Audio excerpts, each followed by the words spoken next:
Now with the World Series over and the Astros winning it all, and now it's pretty much just football and just waiting for the World Cup. Go Korea.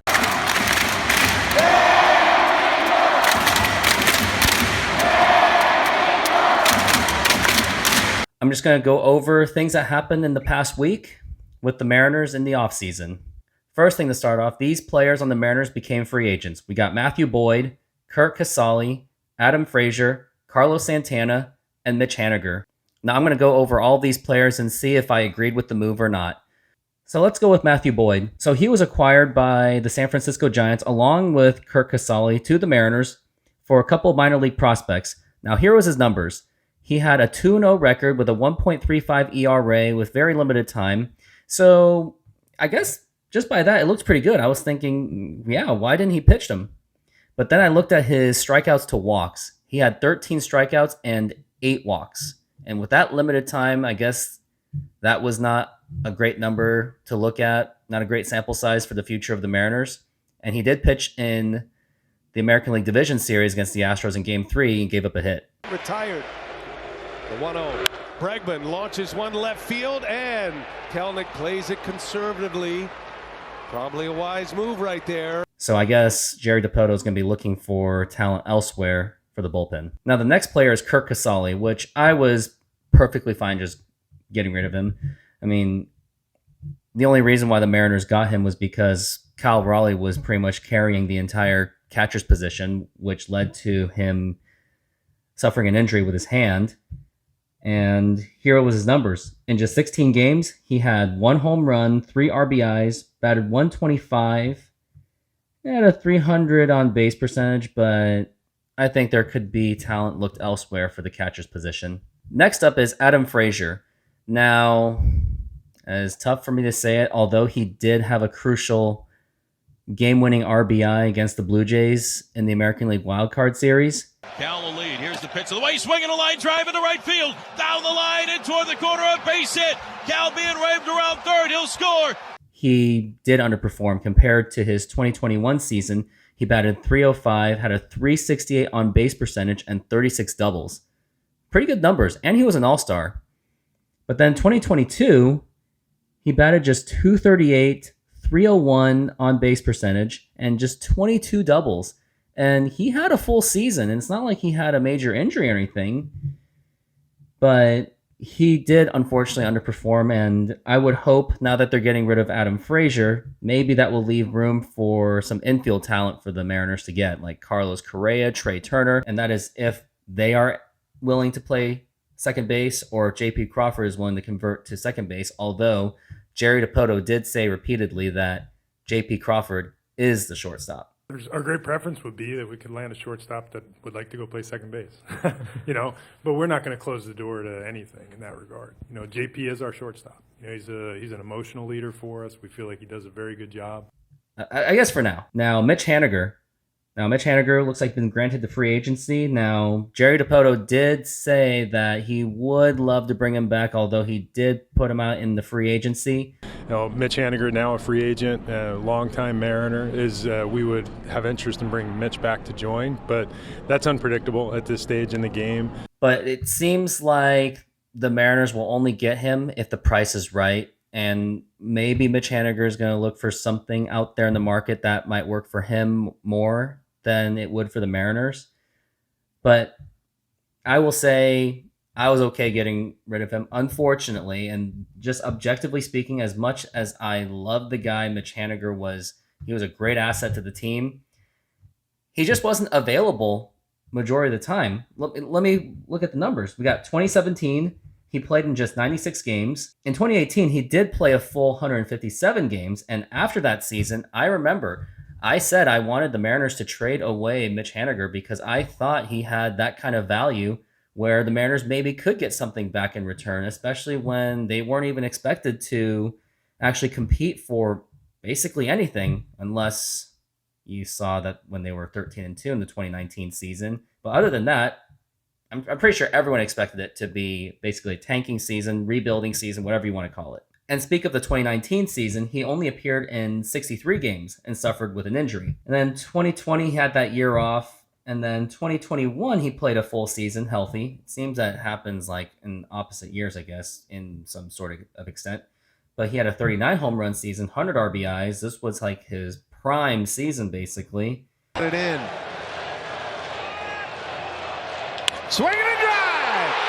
Deep left center field. Giddy up. Gone. Mitch Haniger. And the Mariners have the lead. Come 2022, he only appeared in 57 games.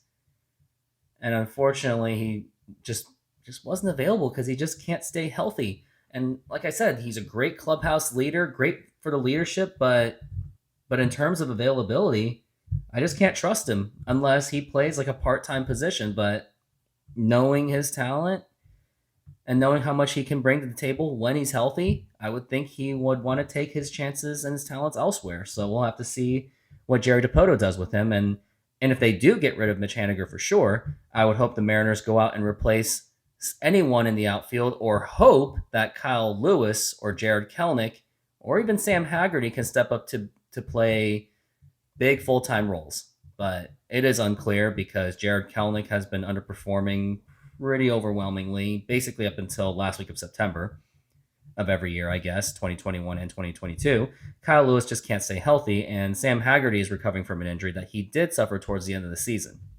Now, this notable player, Carlos Santana, is being granted into free agency. Now, his numbers were, for the Mariners, he had 15 home runs, 39 RBIs, batted just 192 and just a 293 on base percentage, but he did make up for it a lot by providing some of that veteran presence on that team, and he had a lot of clutch moments with the Mariners. And here are some clips showing how clutch of a guy Carlos Santana really was.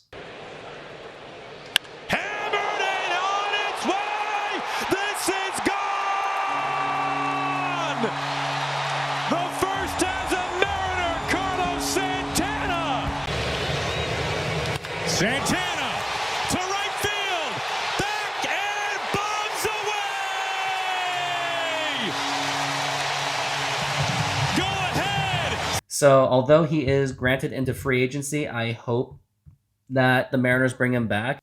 Although he is getting a year older, he is 36 going on 37 next year, so hopefully an age won't make a huge difference from going from that age. But if the Mariners don't want to keep him, I can understand just because of the age, but I do think they should keep him just for that clutch factor. Yes, his numbers weren't that fantastic other than the home runs. 15 home runs in 79 games, not a bad thing. And I do like that he will hit the big ones when he needed to the most. And if the Mariners don't bring him back, I would hope that they bring in someone else that can fill in that void, because for some of those key free agents that the Mariners gave up, they are quite some voids that the Mariners will have to replace. Adam Frazier, Mitch Haniger, and Carlos Santana are definitely players that you're going to have to replace with quality players, not just cheapos, like actual quality players. According to John Morosi of the MLB Network, the Mariners are showing interest in free agent outfielder Brandon Nimmo, who previously played for the New York Mets. Now, if you want to get an idea of him, here are some highlights of him and see if you like him. Nimmo with a drive, right field, Garcia back, Brandon Nimmo has given the Mets the lead. It's going to be a problem on and off the rest of the season. Turner drives one to center, chasing Nimmo back to the warning track, right at the fence. He made the catch! Oh, wow! The catch of the year from Brandon Nimmo! He took a home run away from Justin Turner!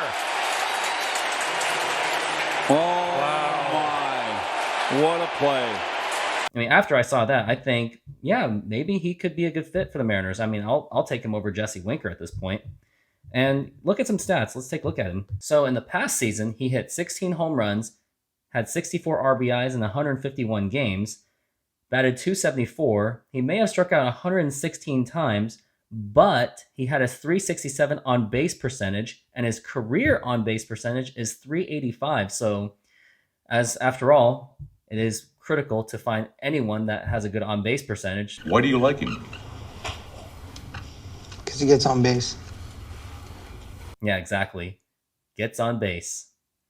So, yeah, I will take him something like I'll take his services. And I even went deeper and looked at his numbers in interleague against the American League, because sometimes there is quite of a transitional thing, I guess, for offensive players when they go from National League to the American League. Now, some extreme examples I've got: when Jeff Cirillo was an absolute star when he was with the Colorado Rockies a long time ago, they completely laid an egg with the Mariners. And then you had Rich Aurelia, who was a great contributor to the Giants, including their 2002 World Series run. And then he was terrible with the Mariners. Now, for a guy with a career average of above 270, here's his numbers when he plays against the American League. He's had 7 home runs in 78 games, 31 RBIs, 33 walks, 75 strikeouts, but with a 389 on base percentage. So if he can do any of those kind of numbers, I think I'll take it. I mean, I'll take it over whichever of the outfielders that we have right now. So yeah, if the Mariners can go for him, because I don't see the Mariners getting Aaron Judge, because it looks like he's asking for that big 10-year contract. And usually when you sign someone to a 10-year contract from the other team, it usually doesn't work out. And we have learned that from the Robinson Cano deal and the Texas Rangers when they paid that 10-year $252 to Alex Rodriguez, and that didn't exactly work out because he was out of the Rangers by 2004 when he joined them for the 2001 season. And as if there are talented free agents out there for the outfield, there is another one coming from Japan. His name is Masataka Yoshida, and I hope I said that right. If I didn't say that right, put that in the comments and tell me exactly how to say his name. So it looks like Masataka Yoshida is interested in going to the major leagues from the NPB, which is the Japanese league. And here is his numbers in case you want to get an impression on who he is. 打球は右中間に上がって外野手見上げるだけスタンド上段に飛び込んだ4番の一振り先制点バファローズ打った瞬間に3歩走って牧原も打球を見上げるだけでした In 121 games, he had 21 home runs, 89 RBIs, an on-base percentage of .449 with a .336 batting average. And get this, he walked 82 times and only struck out 42 times. So if he can translate that to the major leagues, I would totally take a chance on him. If he can pan out the way Ohtani did, maybe the Mariners won't have to go for Ohtani, although he would be pretty ideal because he can pitch and he can hit. But if you can get Yoshida, why not? Because have someone compliment Julio Rodriguez in case Kelenic and Kyle Lewis doesn't work out, and if Sam Haggerty doesn't come back on time. So moving on, now to the injury reports that the Mariners have had. So the most notable are Cal Raleigh, Andres Munoz, and Jesse Winker. They all underwent offseason surgeries. Now for Cal Raleigh, here was his problem. And according to Jerry Dipoto, he did say this in quote, "We don't think any of our players will be held back at the start of the season," which does make me feel a little bit better. That looks like they will be ready for the 2023 season, because Cal Raleigh, man, like I said, and I did say it in the last video, in a separate video, go ahead and check that out. But he played through a lot of pain. And once again, I take my hat off for you for even toughing it out like a man. Now, here's what it was. Cal Raleigh, he had a torn UCL in his left thumb, and it was confirmed that he did undergo a procedure to repair that torn ligament in his left thumb. And going back, here is exactly what Jerry Dipoto said from his press conference on what he said about Cal Raleigh. Cal is seeing a hand specialist. He had a torn UCL in his thumb, and I'll say, in addition to the growth that Cal showed on the field, the physical and emotional toughness that he showed in the final 6 weeks of this season, when he was playing a lot, and especially in September when he was playing through, pretty painful injury, especially when you catch baseballs that are flying at very high speeds with unpredictable movement. And can't say enough about the job that Cal did and gutted his way through it and had huge moments for us. There are other minor issues, nothing that we would consider major beyond those that I just mentioned. Now, Jesse Winker, he had knee and neck surgeries. So, yeah, not great. And as if, you saw all the rumors already that it looks like he wants to leave the Mariners because he unfollowed their Instagram and deleted their pictures. Now, here's what Jerry said. Those are real injuries, and he is going to have to rehab them.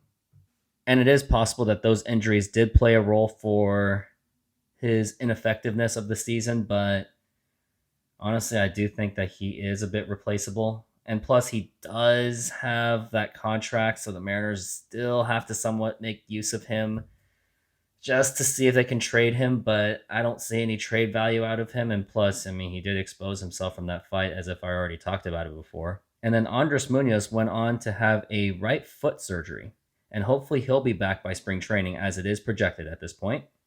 There is even an Instagram post of him talking about it. And then there was Julio Rodriguez, who had a broken left pinky finger, but he is expected to be back, and he is not going to need any procedure, so thank goodness. And then we had Sam Haggerty.